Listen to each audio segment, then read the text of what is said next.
여러분 안녕하십니까, 김윤성입니다. 오늘은 12월 30일 토요일이고요. 아침에 바깥에 눈 오고 있네요. 금년 한 해 동안 여러분들 어떻게 지내셨는지요? 금년 한 해를 보내면서 블룸버그 뉴스에 재미난 기사가 있어서 그거를 중심으로 설명드려 보도록 하겠습니다. 이거 한번 보시죠. 제목이 11 Big Trade of the Year 2023이고요. 메이저 마켓 트렌드가 어떻게 위너하고 루저들을 만들어냈느냐, 뭐 이런 재미난 제목이고요. 그래서 되도록이면은 이 용어들을 살리기 위해서 영어로 쭉 썼습니다. 재미나게 정확한 표현을 많이 한 것 같습니다. 첫 번째는 AI 관련된 건데요. 사실 금년에 AI가 엄청나게 올랐지 않습니까? 그런데 이 와중에 헤지 펀드들이 어떻게 했는지 그걸 한번 보는 건데 재밌습니다. 금년 1월 달에는 헤지 펀드들이 테크놀로지 주식에 관련돼서 갖고 있던 게 멀티이어 롤입니다. 그런데 9월 달쯤 보니까 테크놀로지 주식을 갖고 있던 헤지가 이제까지 갖고 있던 거에 탑 레코드 정도로 엄청 많이 갖고 있었다, 이런 얘기거든요. 결국은 헤지펀드가 연초에는 거의 안 갖고 있었지만 9월 달쯤 돼서도 다 뒤집었다. 결국 캐치업을 하는 그런 플레이를 했다, 이렇게 봐야 될 것 같습니다. 빅세븐이 사실 금년에 S&P 오른 거에 %를 기여했다고 하거든요. 그러니까 어떤 펀드든 간에 AI를 많이 담지 않고는 돈을 못 벌었다, 이렇게 봐야 되겠죠. MVP는 당연히 엔비디아입니다. 150불이 500불이 됐고 시가총액이 지금 1조 2천억 달러 정도 되잖아요. 이게 블룸버그 기사고요. 제가 몇 가지 더 차트들을 가져왔는데요. 이거 한번 보시죠. 코어 PC가 이제 진짜 프로 밑으로 내려온 거잖아요. 이게 지금 거의 3년 만에 이렇게 내려오고 있는 이런 추세가 있어서 걱정했던 물가에 관련된 것들이 정리가 됐다, 이렇게 봐야 될 것 같습니다. 그 다음 거는 소프트 랜딩에 관련된 건데요. 이 최근에 이코노미스트들한테 내년에 리세션 어떻게 될 것 같다, 이렇게 물어봤을 때 불과 32% 정도만 리세션이 있을 것 같다, 이렇게 보고 프로는 소프트 랜딩, 그리고 그는 하드 랜딩이지만 리세션은 아닐 것 같다. 리세션에 관련돼서도 많이 변화가 있었고요. 그 다음에 결국은 폴리시 피벗이 있을 거라고 보는 거죠. 검은색이 원이어 포워드 캐시 레이트, 노란색이 현재의 캐시 레이트인데 결국 이 부분에서 완전히 뒤집혔죠. 12월쯤에 보니까 지금은 4%대에 있다 하더라도 1년 후에는 3% 정도로 내려갈 것 같다, 이렇게 보여주고 있습니다. 그래서 결국은 페드가 원했던 목표를 다 달성한 게 아닌가, 그런 생각이 들기도 합니다. 그리고 금년에 주식이 좋았지만 내년엔 더 들어올 것 같거든요. 이게 뭐냐면 캐시를 지금 현재 이렇게 많이 모여 있다는 거거든요. 머니마켓 펀드에. 이게 내년에 주식시장으로 인프로가 될 수가 있다, 이렇게 보고 있는 것 같습니다. 그래서 이 차트 한번 보시면은 S&P의 지금 탑5가 전체 마켓 캡에 11%였다고 그럽니다. 그러니까 탑5가 얼마나 이제 많이 커진지 알 수가 있고, 탑 50을 보면은 19년에 비해서 거의 2배가 됐다. 지금 56%인데 애플은 프랑스 에코티 시장 전체하고 비슷하다고 하고요. 그리고 2023년도에 MVP는 당연히 엔비디아하고 12 이하에서 지금 5까지 들어왔다, 이렇게 보시면 될 것 같습니다. 이 그래프로 봐도 보여지는데요. 검은색 빅5가 지금 거의 2%를 넘고 있는 걸 볼 수 있죠. 그리고 6등부터 250등까지가 이 정도를 차지하고 있고, 그리고 나머지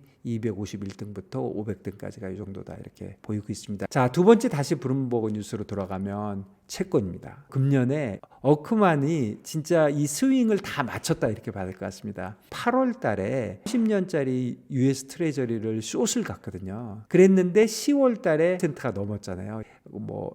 16년 만에 가장 높은 이자율이었거든요. 당연히 많이 벌었겠죠. 그리고 나서 다시 이걸 다 뒤집었다는 발표를 했는데 그 다음에 또 시장이 돌아섰거든요. 그래서 사실은 이분이시죠, 빌 어크만. 이 사람이 금년에 본드 쪽에서 완전히 끝내주는 타이밍을 잡았다, 이렇게 얘기할 수 있고, 사실 개별 주식을 피킹하는 펀드라고 합니다. 그런데 가끔 이렇게 매크로 트레이드를 잘해가지고 일대를 픽업한다, 이런 건데 저희도 배울 게 있는 것 같아요. 저희들도 주식 투자를 많이 해도 이렇게 가끔 이자율이나 환율이나 이런 쪽에 어떤 트렌드가 있다면 그쪽에서 마켓을 잘 쫓아가면은 일대를 픽업할 수 있다, 그런 레슨을 주는 것 같습니다. 세 번째는 금년에 작은 은행들이 많은 어려움이 있었잖아요. 상업용 대출이나 이런 것 때문에 렌더들이 로스를 많이 봤는데 이게 결국 큰 은행들의 이익으로 돌아갔다, 이런 뉴스인데요. 가만히 보면은 생각해보면 리저널 뱅크가 브로업이 됐는데 S&P는 사실 올랐거든요. 그리고 JP 모간이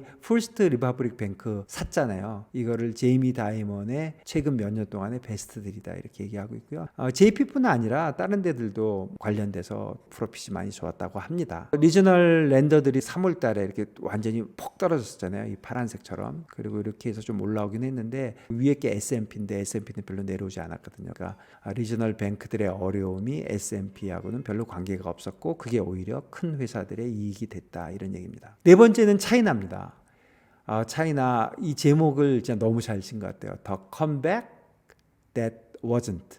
돌아올 거라고 생각했지만 돌아오지 않았다 이런 건데요. 진짜 연초에 모든 사람이 틀렸습니다. 골드만삭스는 MSCI 차이나 또는 CSI 300이 더블 디짓으로 오를 것이다 이렇게 얘기했고요. 모건 스탠리도 2년 12월에 차이나 주식에 대해서 오버웨이트 했었거든요. 그랬는데 이거 둘 다 완전히 틀린 거죠. 코로나 이후에 어떤 리스트릭션을 다 이제 풀어주면서 리오프닝이 있을 것이다. 그래서 어떤 뭔가 릴렉스 되면서 좋아질 거라고 했지만 실제로 아무 일도 벌어지지 않았고요. 오히려 릴러스테이트 쪽에서 많은 문제들이 있었죠. 컨트리 가든 디폴트 났고 뭐 에버그랜드 문제 생기고 이런 결국 이렇게 문제가 생겼는데 제 생각에는 크게 두 가지인 것 같아요. 하나는 중국이 시진핑 관련된 정치적인 이슈들이 생기면서 공동부윤이 이런 얘기하면서 적기에 부동산에 관련돼서 뭔가 하지 못했고요. 또 하나 큰 거는 미국이 중국 경제에 결정타를 날렸다 이렇게 봐집니다. 리오프닝 트레이드 백파이어인데요. 이게 보면은 차이나 인덱스는 이렇게 쭉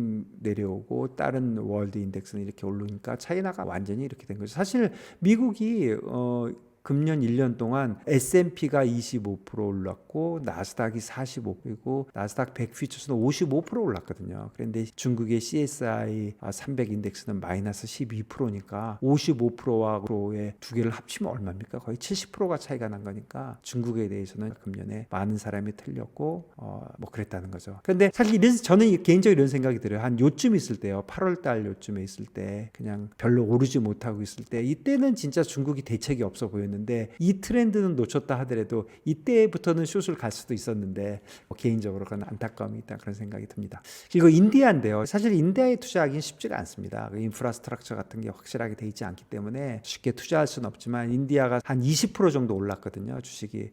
그러면 중국에 대비해서 보면은 마이너스 12와 플러스 20이니까 좋아 보이고 특히 뭐가 있었냐면 금년 초에는 사실 인디아가 그렇게 퍼퓰러하지 않았고 또 이 힌더버그에서 그 아다니 그룹에 대한 공격을 했잖아요. 그래서 150 빌리언 정도 마켓 로스가 있었는데 그때 슈프림 코트에서 뭔가 하면서 이렇게 리커버리가 됐어요. 그러면서 인디아가 많이 살아나고 인디아 시장이 좋은 시장이 아니냐 뭐 이런 얘기가 있었던 것 같습니다. 그렇지만 아직도 인디아에 관련돼서는 시장이 그렇게 성숙돼 있지 않고 개방이 안 돼 있기 때문에 조심해야 되는 시장이다. 저는 개인적으로는 그렇게 생각하고 있습니다. 그 다음에 일본이죠. 일본은 이 제목 진짜 멋지게 진 것 같습니다. Land of Rising Stocks. 주식이 오르는 약속의 땅이었죠. 영원한 언더퍼포머의 일본이었는데 그게 완전히 올라왔죠. 그 이유를 보면은 이코노믹 그로스가 일어났고 일본 기업들이 그동안 개혁을 많이 했고 BOJ가 네거티브 이자율 정책에서 돌아설 것 같고 그리고 어떻게 보면 차이나가 잘 안 된 것도 도움이 됐다 이런 생각이 들고요. 또 한 가지 재밌었던 거는 워런 버핏이 여러분들 기억나십니까? 4월 달에 일본에 투자를 많이 하면서 사람들의 이목을 집중시켰죠. 그리고 토픽스 인덱스는 지금 33년 하입니다. 그리고 또 하나의 석세스풀 트레이드가 뭐냐면 숏 JGB입니다. 보통 JGB는 이자율이 절대 안 오르기 때문에 하기만 하면 망하는 그런 트레이드였는데 이번에 사실 숏 JGB를 갔으면 돈을 벌 수 있는 기회가 있었죠. 자, 7번째는 빼놓을 수 없는 게 비트코인입니다. 제목도 잘 지은 것 같아요. Back from the dead. 시체가 벌떡 일어난 거죠. 시장이 2022년에 완전히 꼬꾸라지기 시작했습니다. 하이 프로파일들이 뱅크럽시 했고 배드 비헤이비어가 많았잖아요. 그러다 보니까 비트코인이 60%나 빠졌고 그리고 또 샘 뱅크먼의 FTX가 또 컬랩스 했잖아요. 이런 일이 벌어지면서 도저히 살아나지 못할 것 같은 완전히 죽었던 이 크립토 마켓이 6월 달에 저는 이게 시작이었던 것 같아요. 블랙락이 그 선물 ETF가 아니라 현물 ETF를 하겠다. 어플리케이션을 낸 이때부터 돌아가기 시작해가지고 마켓이 더블업이 된 거죠. 그래서 사실 보면은 지금 어떤 마켓보다도 베스트 퍼포머를 했습니다. 그다음에 여덟 번째는 저희는 많이 보지 않았지만 월스트리트가 스쿨스라고 얘기했잖아요. 어떤 일이 있었냐면 이 BBB가 4월 달에 거의 뱅크럽시를 한 거거든요. 그런데 주식 가격이 내려오질 않았어요. 결국은 팬데믹 이후에 그 밈 주식이라는 것들이 있었잖아요. 이유도 없이 그냥 계속해서 오르는 거죠. 아무도 못 팔게 하니까. 그리고 숏셀링이 있으면 그 숏셀링 한 사람은 스퀴즈를 하고 이런 일들이 벌어졌는데, 그런데 이 와중에 BBB에서는 어떤 일이 있었냐면은 대주주가 유상증자를 했어요. 유상증자를 하니까 일반인들이 이거 유상증자 받으면은 세컨더리에서는 비싸게 팔 수 있을 거야, 이런 생각을 해가지고 또 일반인들이 많이 들어갔거든요. 그래가지고 모은 돈이 한 3우리로 한 40조 정도를 모은 거죠. 그랬는데 이 돈이 결국은 다 은행으로 다 들어갔죠. 왜 그러냐면 부채가 있으니까, 새로운 돈을 레이즈했으니까 은행으로 들어갔을 거 아닙니까? 그러니까 결국 주식 가격은 제로가 된 거죠. 뱅크럽이 된 거죠. 월스트리트가 일반인들한테 한번 보여준 거죠. 이게 그렇게 으쌰으쌰해서 사기만 하면 주식이 오르는 건 아니다 하는 걸 보여준 것 같고요. 이런 그림이 있습니다. 그 다음에 ESG인데요. ESG는 항상 쉬운 게 아닌데 결국 이런 거는 어떤 폴리티컬한 그런 도움을 좀 받아야 되는데, 금년에 그런 도움을 많이 받지 못하면서 관련된 주식들이 금년에 아웃플로가 많았어요. 이거 한번 보시면은 ESG 관련된 그 아웃플로가 10년, 21년, 22년에 비하면 23년에 이렇게 많은 아웃플로가 있었다, 이런 게 있습니다. 이런 트레이딩은 역시 정치 이런 걸 봐야 되는데 알기도 쉽지 않고, 사실은 이런 게 한 연 중간쯤에 미국 의회에서부터 이런 일이 벌어질 때 이때 ESG가 이제부터는 대책이 없구나, 그런 생각을 좀 했어야 되는데 그런 것도 좀 놓치지 않았나, 그런 생각을 합니다. 열 번째는 크레딧 스위스입니다.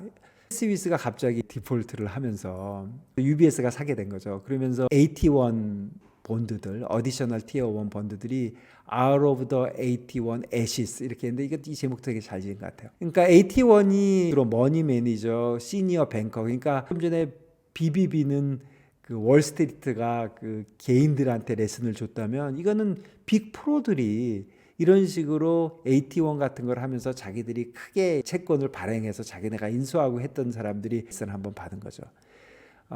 크레딧 스위스가 갑자기 망하면서 UBS로 넘어가면서 뱅크 펀딩이 사실 문제가 될 수 있었는데 폴리시 메이커들이 좋게 해서 어느 정도는 멜로 드라마틱 이런 일이 벌어졌다, 그러니까 드라마틱하게 좋아졌다는 얘기인데, 그렇지만 CS의 AT1을 갖고 있던 사람들은 큰 손해를 봤죠. 그 이후에 AT1 시장이 살아났던 거지. 그래서 크레딧 스위스의 그 잿더미 안에서 AT1이 살아났다, 그런 얘기를 하고 있는 것 같습니다. 마지막은 디스코스라는 건데, 저도 이게 어떤 내용인지 잘 몰랐는데 지금 뉴스에 있으니까 뉴스를 쫓아가 보면은 그 기사에는 이렇게 되어 있습니다.